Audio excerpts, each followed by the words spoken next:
guys, welcome back to my kitchen.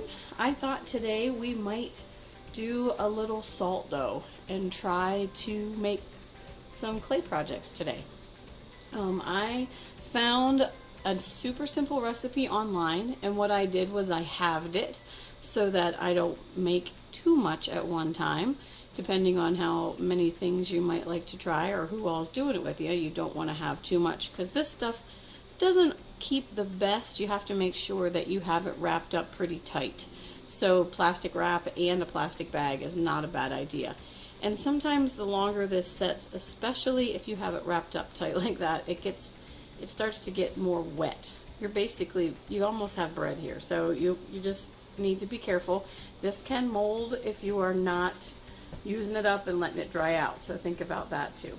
So what we're going to need today is 2 cups of flour, a half a cup of salt, and then between a half and 3/4 cups of water. So this is some that I made earlier today. So this is some finished dough. So I'll show you what we can do with that once we're done here. But what we're going to need to do is you need a bowl and a spoon. I have my flour measured out already. So this is 2 cups of flour. And I am going to need a half a cup of salt. So this is my 1/4 cup measure, so I need 2. So I'm going to put my salt in here. So there's a 1/4 cup.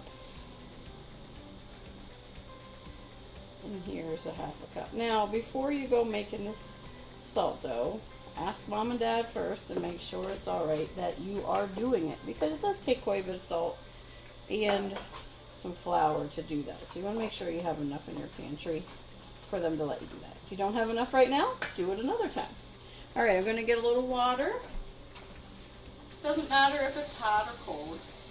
I'm going to put 3/4 of a cup in my measuring cup, but I'm not going to put it all in at one time. I'm going to leave a little bit out, stir that up, and see what I think. Now, if you wanted to color this with some food coloring, you could absolutely do that now if you wanted to. You could break it up. Now, this is looking a little dry. Yeah, so we're going to add a little more of our water here. We're going to put the rest of that in. A little bit. So we're just going to stir this up. And don't be afraid to get your hands in there. Yeah, I don't need any more water than that. I'm going to need this or massage it. My bowl has, can you hear that? It's like one of those games. There's a soft spot in there and it like pop does that. In my face. Alright. So I'm going to wedge that a little bit. I'm going to pull that extra flour out of there. And I am going to go ahead and knead this a little bit more to get that flour incorporated. This Play-Doh does not feel like traditional Play-Doh. Maybe a little bit. It definitely does not feel like our clay. It's a little bit softer. But we can do some pretty nice things with it. Move that over there. So let's think about the different hand building techniques that we can do with clay. We can roll slabs. So if I take a piece of parchment paper or a piece of wax paper or a piece of aluminum foil, something to keep it from sticking too bad on my counter, I can take some of this. I can take my rolling pin, my handy dandy alligator rolling pin here, and I can roll this out kind of like we do with our slabs. Okay, this one's a little sticky. I might want a little bit more flour on this, but I think it's okay. So you could roll out some slabs of clay. You could use a cookie cutter. I pulled a few out to make like an ornament type thing if you wanted to. Alright. So here's an Easter egg. We got Easter coming up here. A couple of them. There's a peep chick.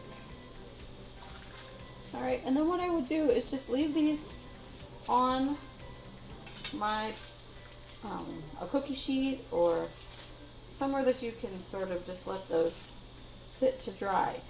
You're going to want to flip them every once in a while so that they dry the same on both sides. You want to put a hole in them so that you can hang them. I would do that now. That does not look like an egg anymore. Pull that. There we go. Alright, and if I put a hole in there, and in there, when that's good and dry, I can paint those, and I can put some clear spray paint on them or anything like that to keep them, and they'll last forever once they're dry. Okay? You might remember pinch pots. So, and like I said, this clay is a little bit, it's thinner, it's softer. It doesn't hold its shape as well as the clay that we're used to using in class. But if I make a little pinch pot out of this,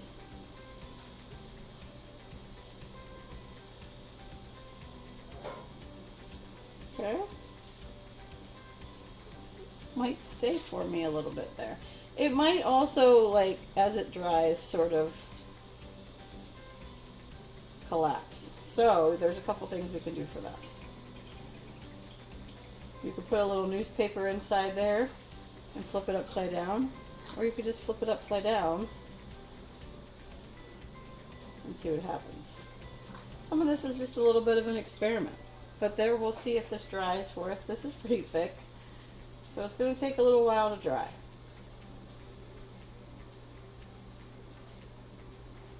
All right. And our last hand building technique that we've worked on is coils. So if I pull a little bit of this clay off here, I can roll this out like we did if you watched the pretzel video.